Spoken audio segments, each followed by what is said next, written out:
खरं तर चौकशी करतात हेच मोठं भाग्य असं म्हणावं लागेल आपण. नाही तर पार्थ पवार जसा नाही तसे शीतल तेजवानी पण नाही असं अजून म्हणायची वेळ अजून आली नाही. मला असं वाटतं ती सुद्धा येईल काही दिवसांनी. त्यामुळे चौकशी झाली हेच मोठं भाग्य. आता ती चौकशीचा तो फार्स असेल पण सत्यता काही लपणार नाही. ज्या चौकशीतून बाहेर आली या गोष्टीचं उत्तर तर सरकारला द्यावंच लागणार आहे. कोणी न्यायालयात गेलं, विधिमंडळ आहे, या सगळ्या ठिकाणी सरकार मला असं वाटतं याच्यातून पार्थ पवार तर सुटणार नाहीच काही जरी झालं तरी. तुम्ही सातत्याने पार्थ पवारचं नाव एफआयआरमध्ये का नाही असं सवाल केला. हो काल त्याप्रमाणे पण विकास खारगेंना गेल्या त्यांनी विचारलं की ते समाधानकारक उत्तर नाही मिळालं की पवारचं नाव एफआयआरमध्ये का नाही.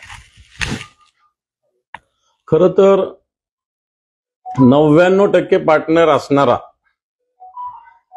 याचं नाव असलंच पाहिजे. 1% पार्टनर. उद्या मला सांगा एखादी कंपनी मी स्थापन केली, मी 0.1% त्याच्यात राहिलो आणि एखाद्याला 99.99 पार्टनरशिप दिली तर गुन्हा माझ्यावरच दाखल होईल. 99.99 कसा सुटेल?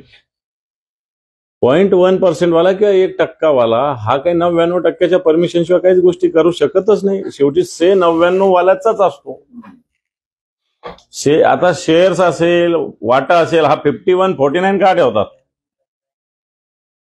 50-50 का नाही करत?